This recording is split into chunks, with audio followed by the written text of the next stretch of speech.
and welcome to a new video. I hope that you are staying safe and healthy, and in this video I am going to be reviewing and experimenting with using markers as watercolors to paint a sunflower and including my thoughts on the process. Let's get into it.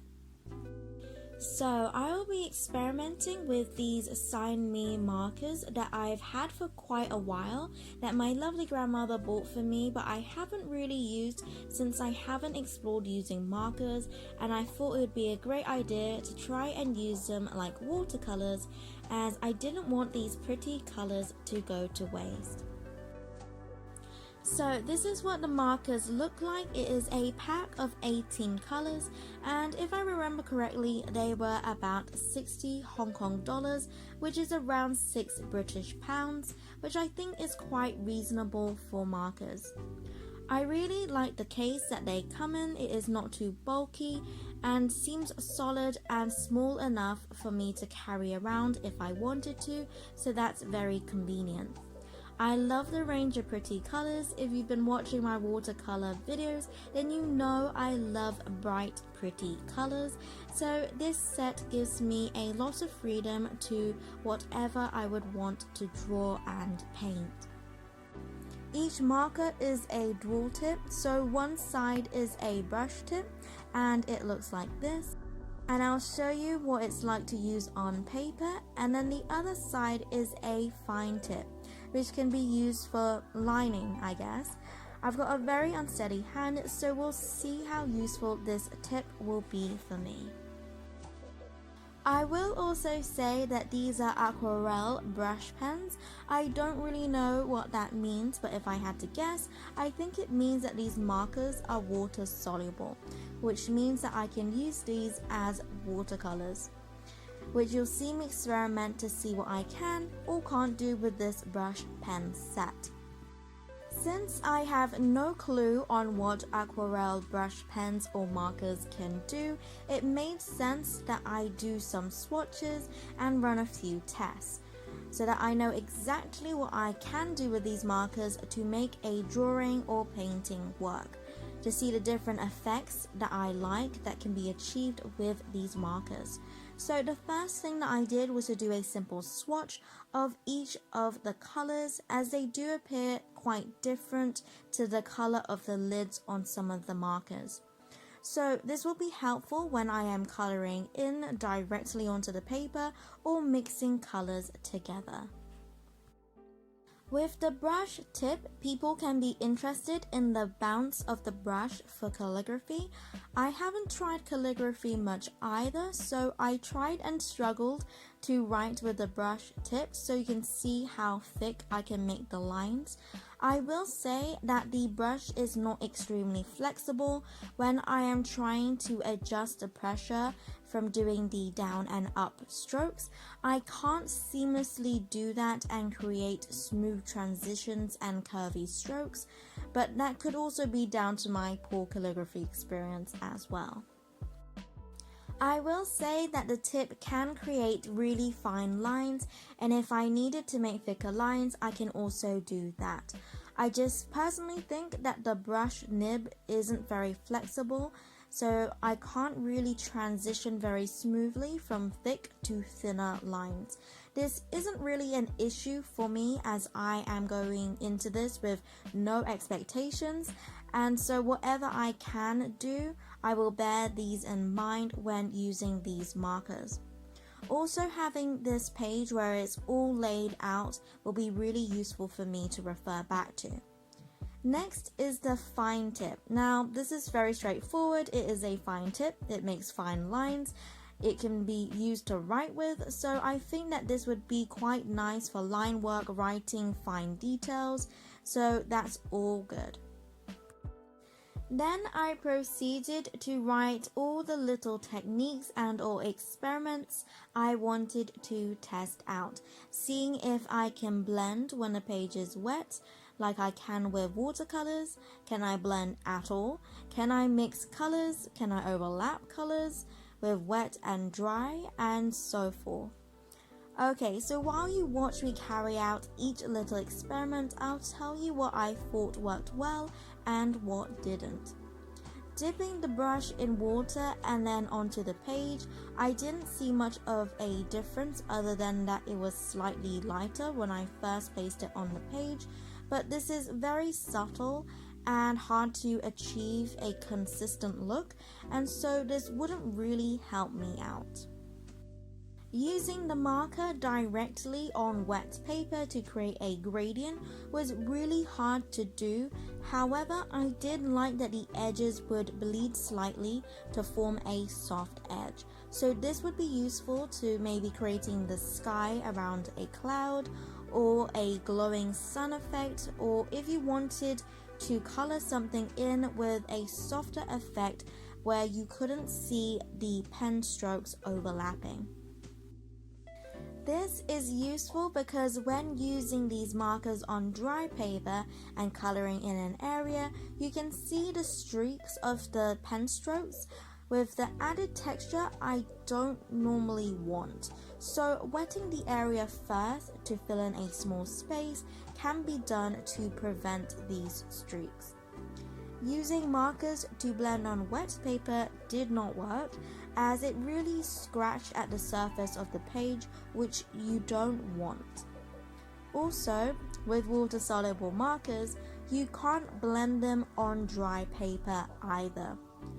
But what you can do is use them like watercolors to blend, and that is amazing to know, as this means that I will have a lot more space to create.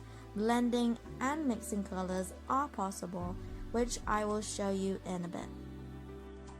Lifting color with water is possible, but the pen that you put down will be visible, and that is not something that I would normally want.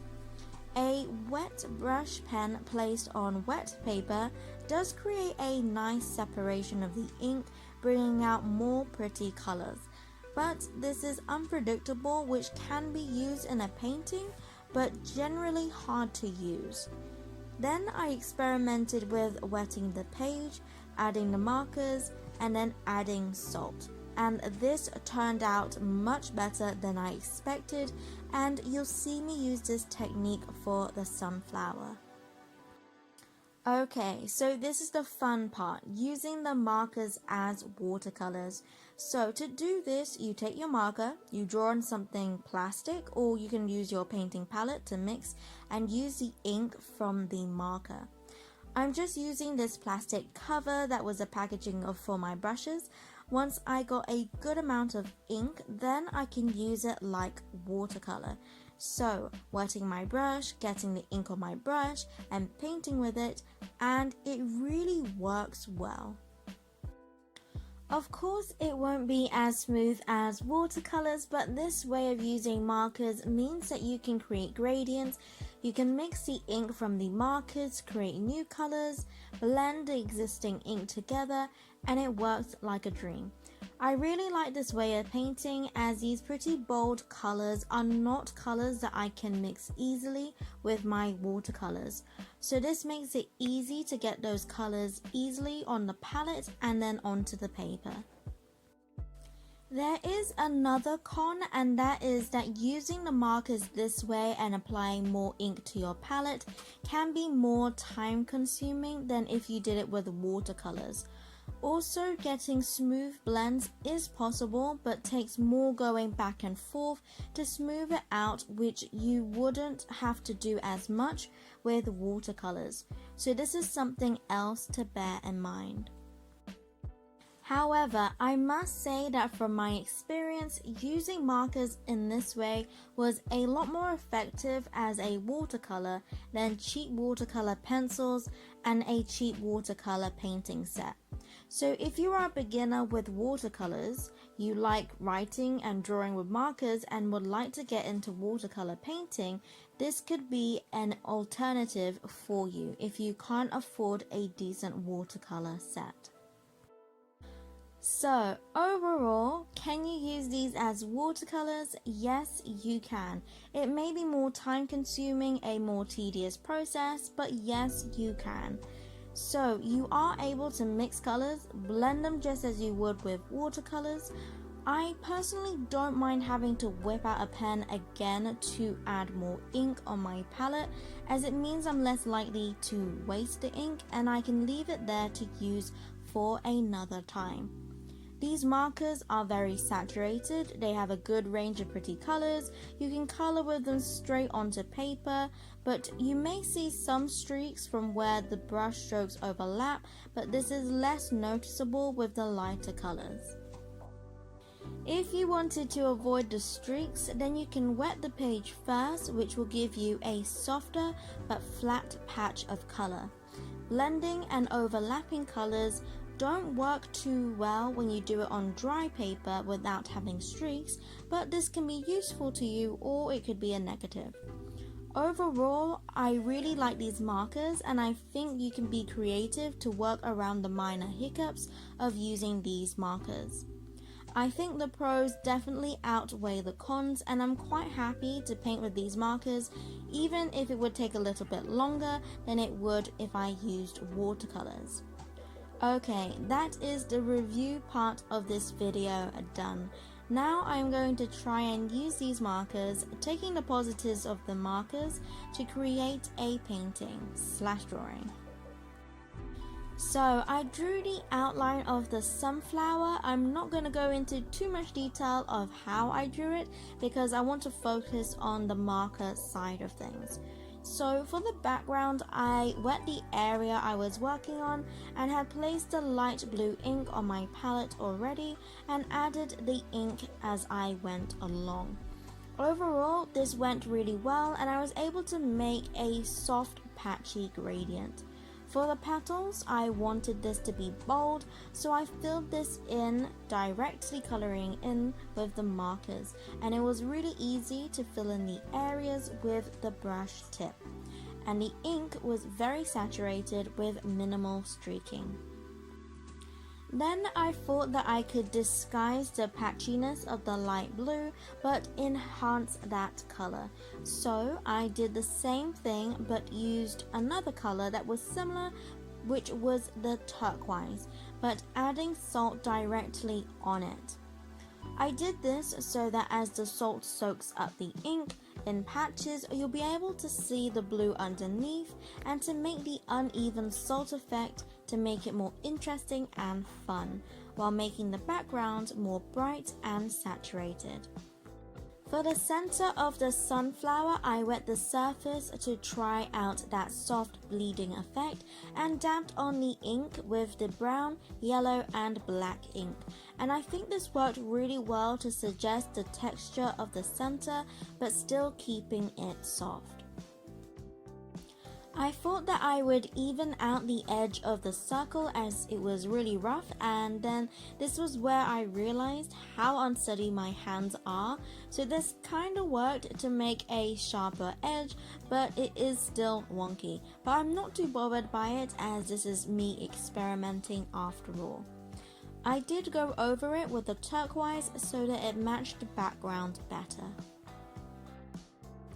Then, using the brown and orange ink, I add details to the petals to give it more texture, which was time consuming but very therapeutic.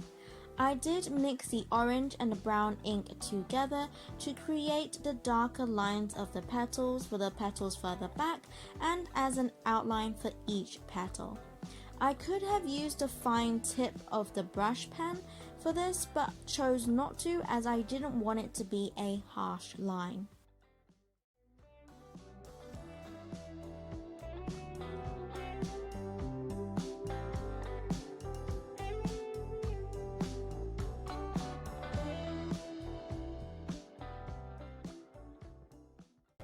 And that is my sunflower using Signme markers done. Thank you so much for watching this review of these Signme markers and this sunflower painting.